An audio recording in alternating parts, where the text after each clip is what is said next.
Serial লাভ বিয়ে আজকালে এখন চলছে বিয়ের পর্ব। আমরা জানি যে ওমকার ঘোষ অনুষ্কাকে বিয়ে করবে বলে সিদ্ধান্ত নিয়েছে। কিন্তু ভাই লোক, এই যে বিয়ের অনুষ্ঠানটা হচ্ছে এই বিষয়ে আমি একটু কিছু কথা বলি।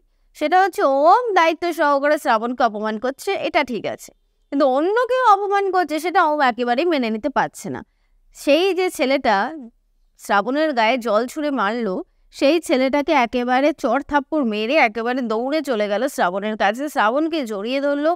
তারপরে তার আগে তো নিজের গামছা দিয়ে তাকে পেঁচিয়ে দিয়েছিল, তারপরে ঘরে গিয়ে জড়িয়ে ধরলো। কিন্তু দুঃখ হচ্ছে একটাই, সেটা হচ্ছে অভি এই সময় ফোন করে, কারণ অভি তো সেই মহিলাকে পেয়ে গেছে।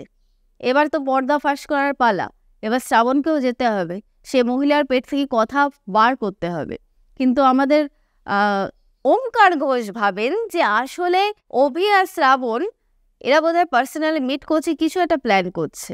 তো এই সব কিছু তো চলছে, এরপরে যেটা হতে চলেছে সেটা আমি তোমাদেরকে বলছি। আসলে বিয়ে হতে চলেছে ওম আর শ্রাবণের। অনুষ্কা কোনো ব্যাপার না, অনুষ্কা সাইড হয়ে যাবে, আমার তো এটাই মনে হচ্ছে।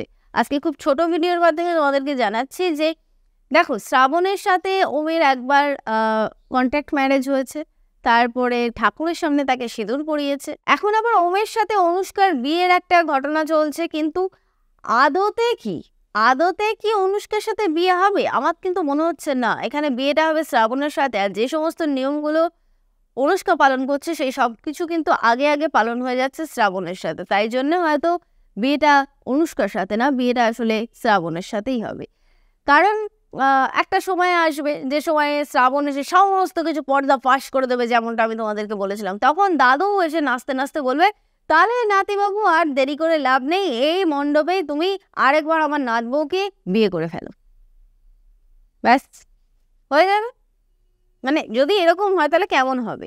তোমাদের কি ভালো লাগবে? সেটা আমাকে কমেন্ট করে জানাতে হবে, না হলে আমি জানবো কি করে।